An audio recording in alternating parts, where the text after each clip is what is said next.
जय श्री श्याम। आज हम सुनेंगे सफला एकादशी व्रत की कथा। चंपावती नगरी में एक महिष्मान नाम का राजा राज्य करता था। उसके 4 पुत्र थे।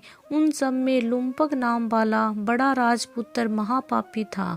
वह पापी सदा पर स्त्री और वेश्यागमन तथा दूसरे बुरे कामों में अपने पिता का धन नष्ट किया करता था। सदैव ही देवताओं, ब्राह्मण, वैष्णवों की निंदा किया करता था। जब राजा को अपने बड़े पुत्र के ऐसे कुकर्मों का पता चला तो उन्होंने उसे अपने राज्य से निकाल दिया। तब वह विचारने लगा कि कहाँ जाऊं, क्या करूं। अंत में उसने चोरी करने का निश्चय किया। दिन में वह वन में रहता और रात्रि को अपने पिता की नगरी में चोरी करता तथा प्रजा को तंग करने और उन्हें मारने का कुकर्म करता। कुछ समय पश्चात सारी नगरी भयभीत हो गई। वह वन में रहकर पशु आदि को मारकर खाने लगा। नागरिक और राज्य के कर्मचारी उसे पकड़ लेते किंतु राजा के भय से छोड़ देते। वन में एक अति प्राचीन विशाल पीपल का वृक्ष था। लोग उसकी भगवान के समान पूजा करते थे। उसी वृक्ष के नीचे वह महापापी लुम्पक रहा करता था।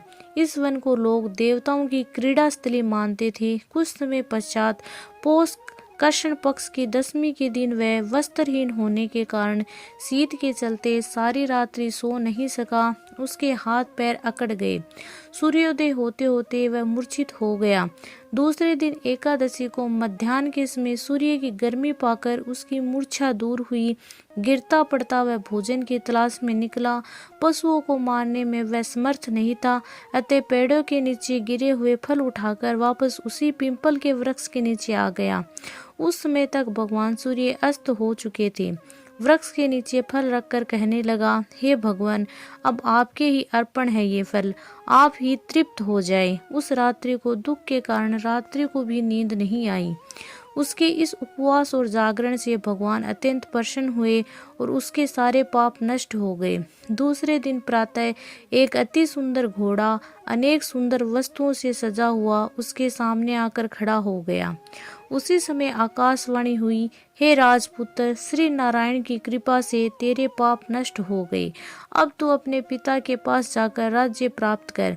ऐसी वाणी सुनकर वह खुश हुआ और दिव्य वस्त्र धारण करके भगवान आपकी जय हो कहकर अपने पिता के पास गया। उसके पिता ने प्रसन्न होकर उसे समस्त राज्य का भार सौंप दिया और वन का रास्ता ले लिया। अब लुम्पक शास्त्र के अनुसार राज्य करने लगा। उसके स्त्री, पुत्र आदि सारा कुटुंब भगवान नारायण का परम भक्त हो गया। वृद्ध होने पर वह भी अपने पुत्र को राज्य का भार सौंपकर वन में तपस्या करने चला गया और अंत समय में वैकुंठ को प्राप्त हुआ।